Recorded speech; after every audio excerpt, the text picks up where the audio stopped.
Hello!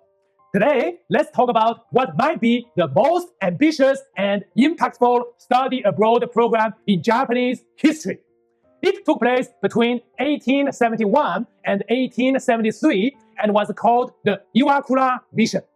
At a time when Japan had just stepped out of centuries of isolation, this mission would send its top political leaders, engineers, and students to explore the Western world for nearly 2 years.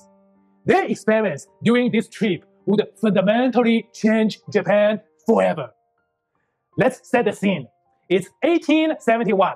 Just 3 years earlier, the Meiji Restoration had ended centuries of shogunate rule and restored power to the emperor. But that didn't mean that Japan was an easy state. On the contrary, it was under immense pressure. Western powers had forced it to sign a series of humiliating and unequal treaties.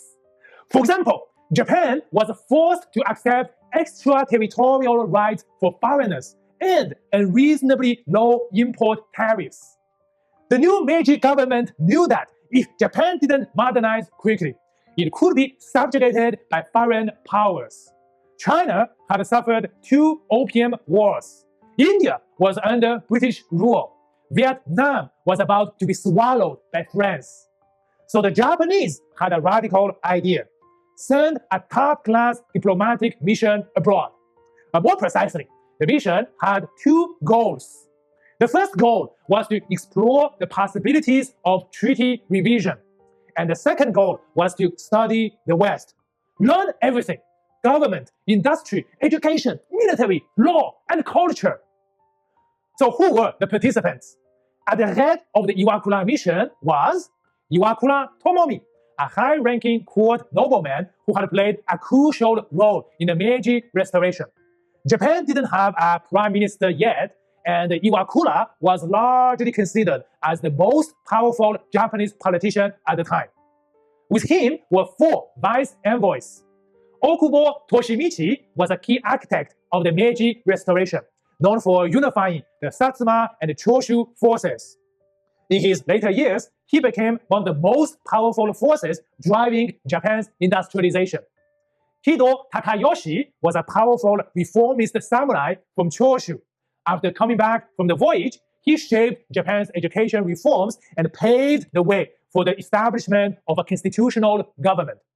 The third vice envoy was Ito Hirobumi. Before the Iwakura mission, he was a rising bureaucrat in his early 30s. Many years later, he led the drafting of the Meiji Constitution and became Japan's very first prime minister. And the last vice envoy was Yamaguchi Naoyoshi. He later became an influential diplomat and helped implement Western legal and administrative reforms in Japan. These men were joined by dozens of officials, translators, engineers, and students. Altogether, over 100 people made the journey. The Iwakura mission began in late 1871. They departed from Yokohama aboard the steamship America. After 3 weeks at sea, they arrived in San Francisco in January 1872. From there, they crossed the continent by the newly completed Transcontinental Railroad, stopping in places like Salt Lake City and Chicago, and finally arrived in Washington. There, they were formally received by President Ulysses Grant. It was a major diplomatic moment. Emboldened by their warm welcome in the US, the Japanese envoys spontaneously decided to not just gather information as preparation for treaty revisions. They decided to directly begin the negotiations. But then, they noticed a small problem. They hadn't brought the required diplomatic documents authorizing them to negotiate treaties. As a solution, Okubo and Ito made a dash back to Japan. This emergency trip took about 4 months. But after they returned with their paperwork, the US ultimately refused to even start any treaty revision discussion. They argued that Japan's legal system was still pre-modern. That's pretty much the end of one of the 2 goals of the Iwakura mission. But the second goal, to learn from the West, was much more successful. The delegation spent months in the United States. They visited schools like Harvard and Yale, watched town hall meetings, and toured armories, postal hubs, and public works. Then they left for Europe. Their first stop there was the Great Britain. They were granted an audience with Queen Victoria. They toured the parliament and studied the constitutional monarchy. They visited factories in Manchester, shipyards in Glasgow, and coal mines in Wales. Then they went to Paris, where they encountered another kind of modernity: elegant boulevards, cafes, and artists. At the same time, they also witnessed lingering trauma of the 1871 Paris Commune. Then they zigzagged across the continent: Belgium, the Netherlands, Prussia, Russia. In Prussia, they met Otto von Bismarck. The Iron Chancellor didn't mince words. He told the Japanese that international law was meaningless without real power. If Japan wanted respect, it would need strength, especially military strength. These blunt words struck deep. The Japanese began to understand that modernization wasn't just about nice words and treaties. It was also about real armies. During their journey, there were interesting moments of cultural transformation. For example, the mission's head ambassador, Iwakura Tomomi's hairstyle. At the beginning of the mission, even though most participants had adopted Western haircuts and clothes, Mr. Iwakura himself had insisted on keeping his top knot. And that's the traditional samurai haircut. For Iwakura, this was a matter of dignity. He was a court noble, representing the emperor. He believed in preserving Japan's tradition. But the journey changed him.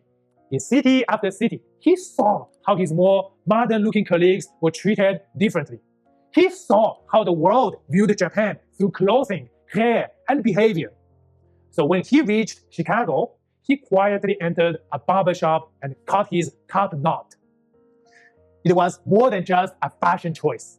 It was a message. Japan had evolved, starting from the top, pun totally intended. When the delegation returned to Japan in 1873, their suitcases were packed with reports, blueprints, and books. More importantly, they returned with a sobering realization of just how far behind Japan was, and ideas on how to change that. One of the biggest questions they asked was, what kind of government should Japan adopt? They studied the American democracy, British constitutional monarchy, French republicanism, autocratic Russia, and newly unified Prussia. The American system was dynamic, but just felt way too chaotic. The British model, a weak monarch checked by parliament, was considered as the long-term ideal. But it was the Prussia system, with its strong state, fearsome army, and modern bureaucracy, that seemed most adaptable in the short term. This insight would shape the Meiji Constitution of 1889, which was led by one of the trip's vice envoys, Ito Hirobumi, who would also become Japan's first prime minister.